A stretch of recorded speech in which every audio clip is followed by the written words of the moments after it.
This is Michael Popok, Legal AF. If you didn't think Jan 6 defendants were dangerous, let me tell you the tale of Taylor Taranto. Taylor Taranto, using information given to him by Donald Trump, just at the moment an arrest warrant was issued in June of this year, just in the last week or so, in which the Department of Justice went to go pick up Taylor Taranto, a guy who's been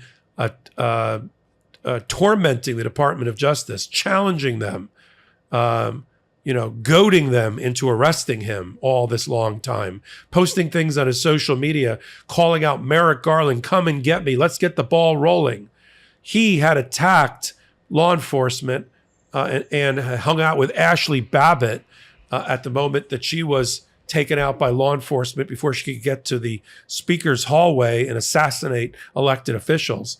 Taylor Taranto, playing come and get me with the Department of Justice and the FBI, crossed the line, if you can believe it, because as soon as Donald Trump doxed Obama's address, Taylor Taranto, on live streaming on his social media accounts, got into the van that he was living in, loaded with ammunition and firearms, and headed to Obama's neighborhood and live streamed as he was driving around the neighborhood.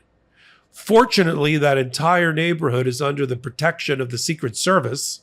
And as soon as he entered the neighborhood on this live stream, they scrambled the jet, so to speak, and they apprehended this guy, Taylor Taranto. He was telling people in the streets and on the live stream that not only was he armed and dangerous, but that he was going to look for sewers to pop up unexpected at the Obama residence to try to take out and assassinate the former president and his family. And he was just looking for locations for a good vantage point for a good shot that he could take. And he was telling people that.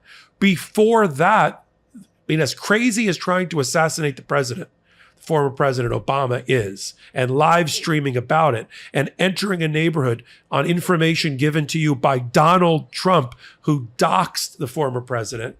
Let's get that straight in Truth Social land. You think that's appropriate, and that doesn't make him unfit to be in office ever again. This same Taylor Taranto got in his van and went to an elementary school. This is chilling. Get ready for this one. Near Jamie Raskin's district, and tried to, call out a confrontation with Jamie Raskin while he was inside of an elementary school. Let's just suffice it to say that all of these bizarre, unhinged activities by Taylor Taranto, many of which were live streamed, got the attention of the Department of Justice and the Secret Service, and they finally apprehended him. He's been detained for now, thank God, in the Federal Detention Center. However, there's a hearing that the judge wants to hold, as if trying to assassinate the former president isn't enough. The magistrate judge wants to hear about whether he should be held pre-trial detention until his trial date.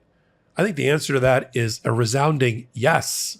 When I read to you some of the information that's contained in the government's filing, it will both make your blood boil and send a chill down your spine about what disaster was averted here when they apprehended Taylor Taranto, who was only set on his mission and activated like some sort of Manchurian candidate activated by Donald Trump because he was given the address by his fearless cult leader, Donald Trump. When they apprehended him, of course, they're telling the judge he needs to stay in.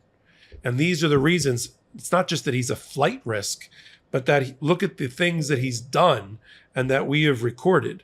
So I'm going to give you from the actual filings some of this information so that you can judge for yourself, of course. So we have the following. Law enforcement located Taranto's van a short distance from the Obama residence. Based on the nature of Taranto's earlier threats, the FBI's bomb squad and Metropolitan Police canine officers were deployed to the vehicle, to his van, as it entered Obama's neighborhood. One of the canines alerted on the van for the presence of gunpowder. A search of the vehicle revealed hundreds of rounds of 9mm ammunition and 2 firearms inside, right? Eventually, Toronto, this is before he was apprehended. He exited the van and began walking through Obama's neighborhood as he continued to live stream. While walking, he made several concerning statements regarding the residences in the area, saying that he was looking for quote unquote entrance points, that he had quote unquote control of the block and had them surrounded, and that he was going to find a way to the tunnels underneath their houses, meaning Obama. He also repeatedly stated that he was trying to get a shot and that he wanted to get a good angle on a shot. The neighborhood where Toronto was located as a restricted area monitored by the United States Secret Service. What I just read is all in the Department of Justice's filings to keep this madman under lock and key through the time of his sentencing. Yes, you're presumed innocent until you're found guilty. But if you're a menace to society and you can't be trusted and you act out in this way to attempt to assassinate the former first family led by Barack Obama, you're going to sit in federal detention center until it's time for your case to be tried because you can't be trusted and you're a public menace. And that's the tale of Taylor Taranto. That's where we are with him. The man who said, "Come and get me" on social media, who when they didn't come and get him over several months, the last 9, 10, 11 months, he started posting increasingly more erratic social media postings on things like Truth Social. And asking Merrick Garland, let's get this on. You know, he's also, no surprise, he's also a participant in a cult that believes the federal government is invalid, that the federal government is not authentic, that the Constitution doesn't really exist or apply.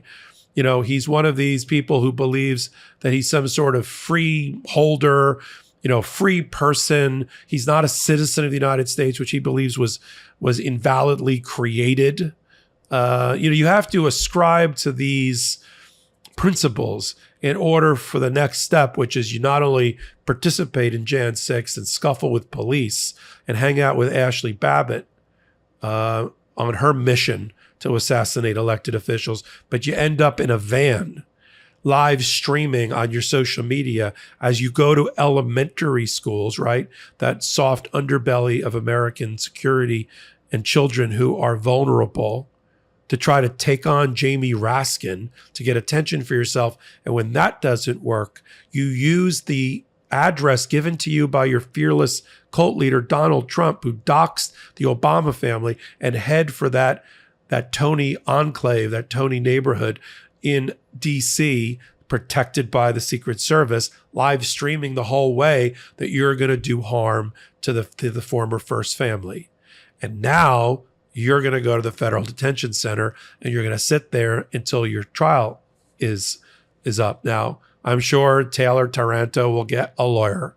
It'll probably be a federal public defender, and they're going to have to deal with him and all of his mania as they try to fashion some sort of defense for him, given all of not only the Jan 6th evidence that's against him, all of the live streaming and social media before, during, and after Jan 6, but now him living in the van, menacing elected officials and threatening to assassinate them while he live streamed it and put things on social media and gave interviews.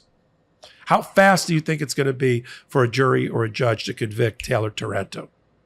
Not as fast as this hot take, but it's going to be pretty darn close.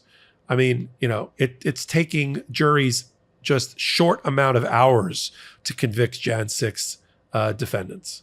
Taylor Taranto, who's a menace to the public, who's one of the most dangerous I've ever talked about on a hot take like this one on the MeidasTouch network. And I'm going to follow all the proceedings, whatever the lawyer files, what the judge ultimately decides about whether he's going to stay in the federal detention center pending his trial. I'll do it here on hot takes just like this one, only on the MeidasTouch network. We pull them all together and curate a long format podcast of these stories, also on the MeidasTouch network, called Legal AF. I do it on Wednesdays and Saturdays with Karen Friedman-Agnifilo, Ben Meiselas. And if you like this kind of information coming to you and this kind of hot take, direct, to the point, not blowing smoke or sunshine, You can follow me on all things social media at MS Popok. You can follow me and watch our podcast called Legal AF. You can give me a thumbs up here and open a dialogue with me in the chat. And that's how this mission works, this journey works, only on the MeidasTouch Network. I'm Michael Popok, Legal AF reporting. Hey, Meidas Mighty, love this report? Continue the conversation by following us on Instagram at MeidasTouch to keep up with the most important news of the day. What are you waiting for? Follow us now.